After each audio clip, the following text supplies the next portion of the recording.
All right, thanks, Dave. Well, it's never too late to make better choices when it comes to your health, right? We'll hear with the details on how we can all get our cholesterol levels down and making sure we're staying heart healthy is Kelly McLean. How are you, Kelly?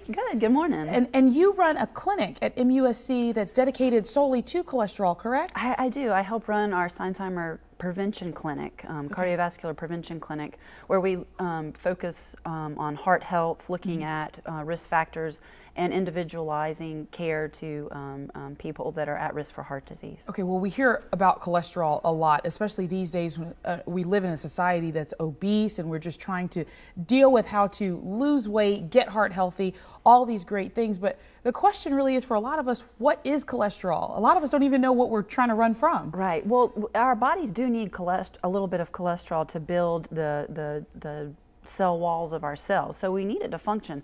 But if we never ate any cholesterol in our entire life, our bodies would make plenty of cholesterol.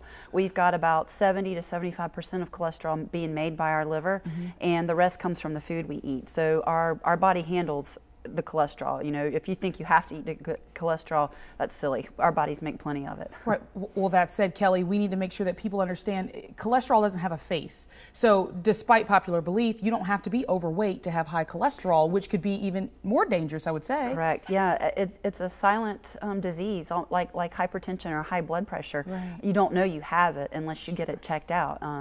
Scheduling routine visits to your doctor to have your cholesterol checked are most important, because sometimes people never know they have high cholesterol. You don't have to necessarily be overweight or lead an unhealthy lifestyle to have high cholesterol. Right, and you're an advocate for the American Heart Association, which has been pushing this Go Red campaign for women. So important for women to understand that heart disease is the #1 killer.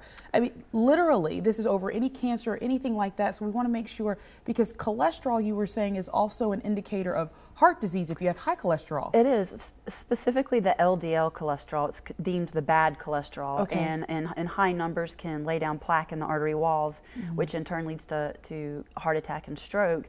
And it also can stiffen the artery walls and contribute to high blood pressure as well, which can also lead to heart failure. Kelly, if you could give women and men, for that matter, one simple thing we can change about our lives right now to lower our cholesterol, what would it be?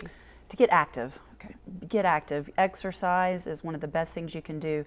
You know, when you're thinking about risk factors, there's so many risk factors that almost 90% of people have at least one risk factor for heart disease that they can prevent. I mean, these are preventable risk factors. You know, it's not the fact that you're born with these. We can prevent them. Get active, exercise, stop smoking, have your cholesterol checked routinely with your doctor, monitor your blood pressure, and really start eating healthy, low fat, low cholesterol, and adding fiber to your diet. And I know the people are at home probably thinking in their minds, it's the holidays, I'm not going to eat healthy. We're just asking you to start little by little, and then come the new year, we're all going to get on the bandwagon together. Exactly.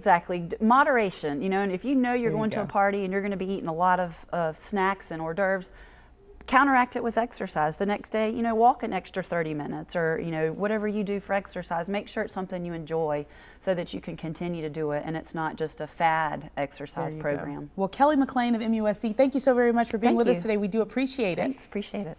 All right, well, feeding homebound seniors one nutritious meal at a time. We're just talking about nutrition. Meals on Wheels in here in minutes. Stay with us.